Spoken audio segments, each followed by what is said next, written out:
उदाहरण 8 में यह कह रहा है कि एक बक्से में 3 नीले, 2 सफ़ेद और 4 जो है लाल कंचे हैं। कंचे मतलब हो गया गुल्ली, ठीक है।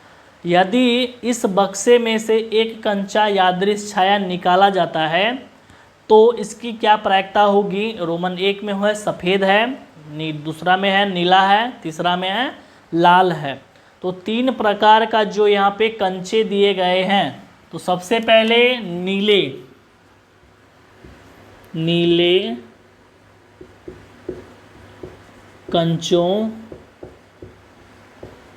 की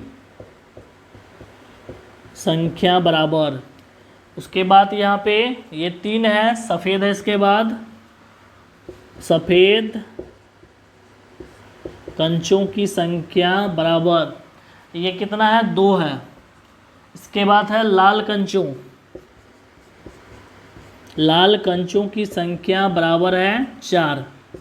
इसके बाद हम लोग लिखेंगे कुल कंचों की संख्या बराबर 3 + 2 + 4, तो 3 × 2 = 5, 4 हो जाएगा 9, ठीक है, इस तरह से आएगा।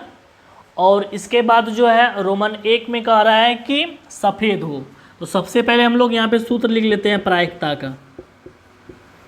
एक जगह लिखने से क्या होता है कि रोमन 1 जैसे कि पहले हिसाब बनाते समय जब रोमन 1 डालने से पहले अगर प्रायिकता का सूत्र लिख देते हैं तो इसके बाद जो है रोमन 1, रोमन 2, रोमन 3 जो निकालेंगे उसमें सूत्र नहीं भी लिखेंगे ये वाला तो चल जाएगा। तो प्रायिकता का यहाँ पे लिखेंगे अभिप्रयोगों की संख्या जिसमें घटना घटित हो बटे कुल अभिप्रयोगों की संख्या।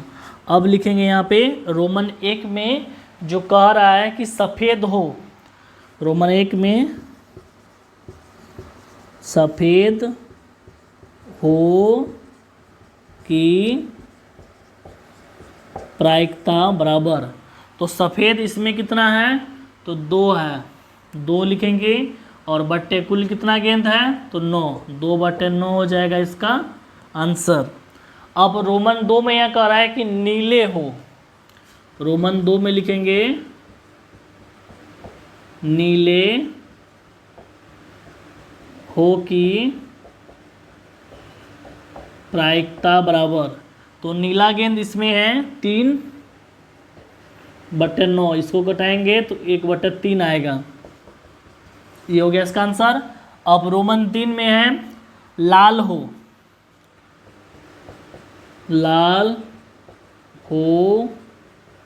की प्रायिकता बराबर हो जाएगा, ये है लाल गेंद कितना है 4 है, 4 हो जाएगा 9, ये हो गया इसका आंसर। और इसमें एक चीज़ और देखना है कि जो परिणाम दिया हुआ है तीनों, और तीनों का फिर हम लोग प्रायिकता भी ज्ञात किए हैं, है ना। तो जब इस तरह का रहे तो हम लोग जांच करके यहाँ पे दिखा भी सकते हैं, ठीक है। तो जांच में यहाँ पे लिखेंगे तो पहला का जो आंसर निकला है 2/9 इसको लिखेंगे प्लस दूसरा का 1/3, उसके बाद 4/9। अब इसका एलसीएम लेंगे तो 9 आएगा, 2 + 3 का 3 में 9, 3 बार में 3 से गुना करेंगे तो 3 प्लस 9 में 9 4।